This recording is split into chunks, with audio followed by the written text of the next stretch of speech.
This offseason has been a heist for the Houston Texans, and honestly, they have a big opportunity still sitting right in front of them. Yes, free agency was incredible, but there's still some big names on the market that the Texans could go get. We'll break down basically the positions of need. We talked about it in the last video of doing mock drafts. We talked about the Texans' potential for this upcoming season. But there's still a couple positions you would want to have some more depth at. You want to have some younger guys. And the Texans still have a little bit of leeway money. So why not go out and sign a couple guys, as well as in the draft address the positions that you want to do. The problem is, the Caserio definitely wants to talk to a lot of players because he wants to make the right pick. Nobody wants to make another Kenyon Green type of bad decision, especially when you're picking late in the first round. You want to find your studs. So that's where all the visits are coming about a month before the draft. But welcome to Texans Digest. If you're new to the channel, hit that sub button. Really appreciate all the support on the past few videos.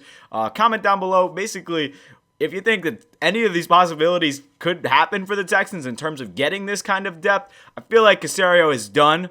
But I don't want to say that too soon because we've seen some later signings later into week 2 and week 3 and week 4 of free agencies in the offseason. So the draft is next. But looking at the players that are still on the block, there are a lot to choose from, right? Texans need some offensive line help, and this was a list of 20 players that the Texans could potentially go get. And I honestly love this article from Texans Wire. It was a great idea of all the players that they can get in terms of the depth at cornerback. I mean, let's look at the depth chart right now. I mean, it's definitely there's a couple positions you want to have some more depth at, and when you have guys like Derek Stingley, yes, it's awesome. Kamari Lassiter, great, but outside of that, you signed Ronald Darby, who I'm not the biggest fan of on the Jaguars. Watching the Jaguars, I'm sure you guys have seen a lot of Jaguars games because you're in the AFC South. If you're playing the Jaguars twice a year, you saw Ronald Darby was terrible. So I don't know why he's the fourth corner on the team. I would much rather go get a guy like Rasul Douglas or Asante Samuel Jr. Asante Samuel Jr.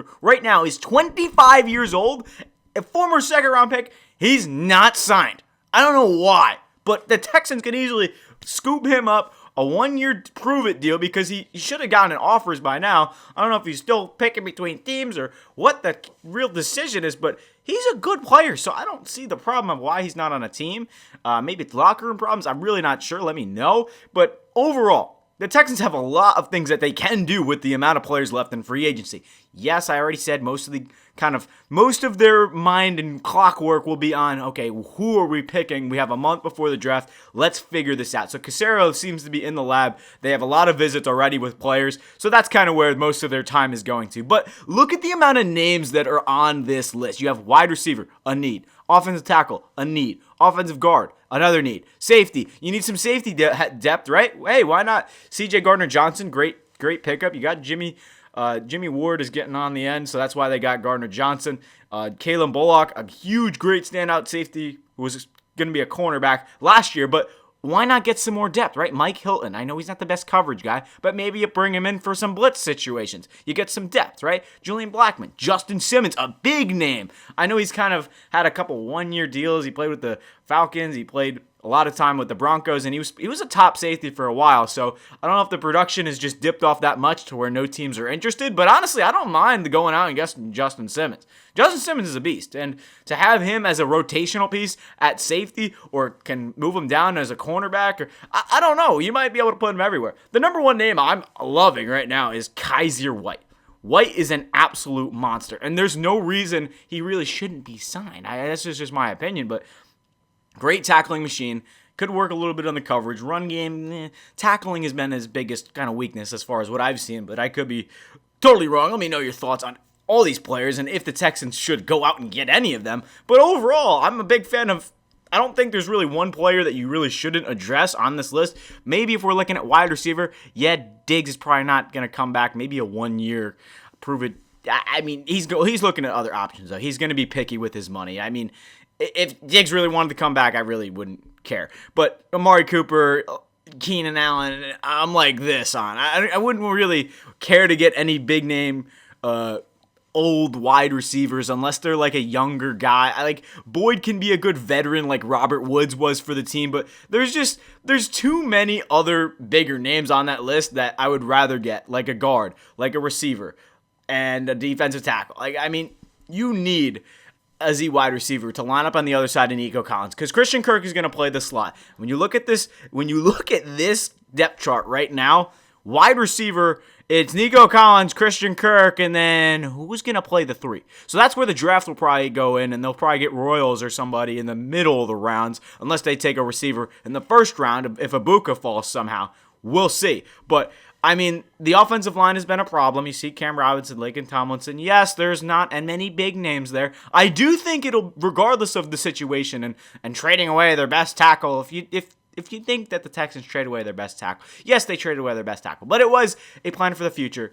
It was a plan to get him off the team. I honestly think he should have been off the team a little ways ago, but I was never the biggest fan of Laramie Tunsil. Anyway, the offensive line new and improved. And I say that because there's more bodies. Honestly, last year, the depth at offensive line was bad. When you have Blake Fisher stepping in as a rookie to fill in for right tackle, that's not good. When you need Titus Howard to move inside, that's also not good. When Shaq Mason gives up double-digit sacks, that's also not good. Overall, these names, there's a lot to pick from. And honestly, the 3 I'm looking at right now is Jedrick Wills, who I actually didn't really talk about yet, but Jedrick Wills, although he wasn't the best on the Browns, he did get hurt.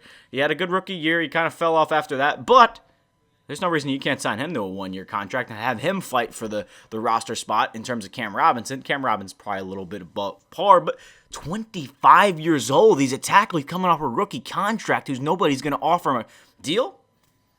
I feel like there's a room for a steal there. Brandon Sheriff, an old veteran who I was thinking maybe you sign him, but Titus Howard is going to move inside to play the other guard position aside Laken Tomlinson. So you signed your veteran in Tomlinson.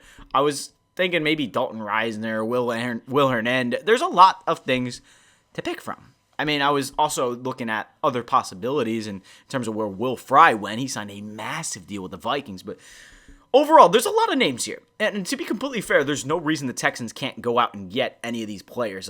As far as safety, there's a potential need for safety. Kalen Bullock. I mean, you have C.J. Gardner-Johnson now, but what do you have after that, right? Why not go sign a guy like Julian Blackmon, who was a very good coverage guy for the Colts last year? I don't see a problem with that. Justin Simmons. I know I've talked about it already, but there's a lot of names here. And we also looked at defensive tackle as a need. We go back to the other graphic. Look who's sitting right there. I know he's 100 years old, but Calais Campbell can still play football. And he can still plug up the middle really well. I mean, he's done it his whole career. But overall, I mean, this is kind of crazy in terms of what the Texans can still do with all of this. I mean, it's just, to me, it's crazy because the Texans are statistically, they were one of the worst offensive lines in the league last year. And I've seen a couple comments saying that the Texans O-line, they haven't made any significant moves, and that's the whole point of what they're doing. They're breaking down the offensive line so they can build it back up in the draft. They're going to draft at least 2 offensive linemen, whether that's a tackle and a guard, a tackle guard. Most likely, I would love to have a tackle to fill in for Cam Robinson because Blake Fisher will be the veteran that takes over for Trent Brown, hopefully, assuming he can play better and learn under a veteran because he was rushed into the rotation last year, second-round pick. But overall, I mean, you get a guard to fill in for Laken Tomlinson in the coming years, and you have Titus Howard, who's still there. You have Jarrett Patterson, Juice Scruggs, also very young. So why not draft a tackle to replace Cam Robinson? Because $14 million a year, I'm not paying that guy that much money in the future. So yes, obviously the players you sign now are not for the future. They are for now. And they're going to anchor the team throughout midseason because you don't want to draft a tackle to start right now. I feel like that's with any position that if you draft, and obviously there's some positions that you want to play right away. Like the biggest thing is a lot of teams draft quarterback and expect the quarterback to start and the quarterback to play and to be him to be great. You can't have that. Not every quarterback can be C.J. Stroud. Not every quarterback can be Ben Roethlisberger. Not every quarterback can be Jaden Daniels last year. But my point there is that if you're drafting 25th overall, you're not drafting and expecting any of these players to start day one. Unless you're drafting like a top-named wide receiver, a top-named defensive player like, Travis Hunter. You have the guy in Penn State, Abdul Carter. There's a bunch of names that will start on day one in terms of defense, in terms of tight end and skill position players and all that. But do you really want an offensive lineman to go out there and fall flat on his face? That's my biggest problem. And my biggest fear is how bad the offensive line was last year. Caserio's taking the smart approach and saying, hey, let's ease our way back. Let's sign a couple veterans. Let's chop it down. Tunsil was way too much money. He's getting up there in age anyway. He had 19 penalties last year. He was not a leader for the team. All right, strip him loose. Perfect. Shaq Mason's second biggest problem. The double-digit sacks. Terrible. I love what Caserio's doing because it really does make sense. The line may not be this anything crazy special. But last year, the line was at least supposed to be simple. It was supposed to be solid. It's supposed to be middle of the pack. And it was one of the worst things we've ever seen. It was a catastrophe. It blew up in their face.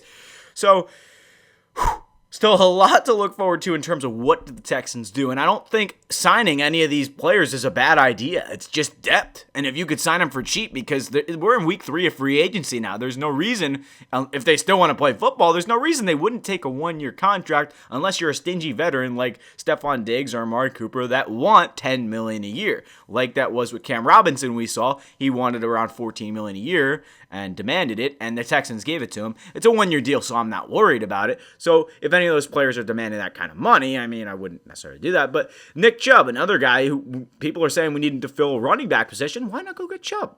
Now, to be very fair, I'd rather draft a running back in the 6th round than take any of the running backs that are available. And to be fair, you also had Tony Pollard. Not Tony Pollard.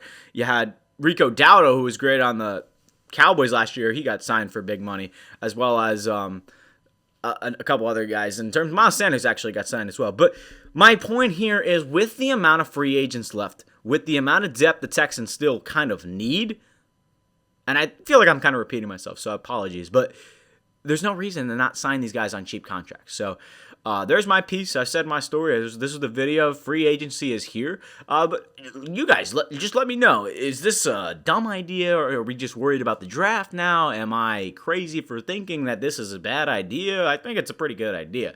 I just feel like the more bodies you have, the better, right? I mean, look at the Eagles and how they won the Super Bowl. They had a very good rotation with Josh Sweat, Brandon Graham, who came back for the Super Bowl. The guys inside, Jordan Davis and Jalen Carter. So there was a great defensive line there that they just kept, let's just keep moving the guys around. And that's the thing. Like, when you have Jordan Davis, who can't really play every single snap, you put him in there when he has to be on 1st and 2nd down. That makes it 10 times easier for the defense. And when you have fresh bodies out there, I'm just saying, I mean, the depth you can have. And for linebacker right now, there's really not a lot to look forward to. Yes, you have Azeez Al-Shaair, Henry 202, Christian Harris, all great. And then you look to the backup, it's just Jake Hansen. And, I'm just trying to gauge here, what are we looking at? So Kaiser White would fit perfectly in that rotation. I know I'm just keeping going on and on and on, but honestly, when you're looking at this team, there's depth pieces that can be filled, and I'm curious to how the Texans fans feel about what do they need to do other than the draft, because you only get so many draft picks, right? You have 4 picks in the first 89, and then how many of those players after in your 5th and 2 7th-round picks are actually going to play, right? So there you have it. Texans still got a lot of free agents on the move, so the draft is upcoming, but I feel like free agents would help. Thank you guys so much for watching. Just let me know if there's anything in the comments you want to see. Appreciate everyone watching. Hit that sub button if you're new, and we'll see you in the next video. Peace out. Thank you everyone for watching.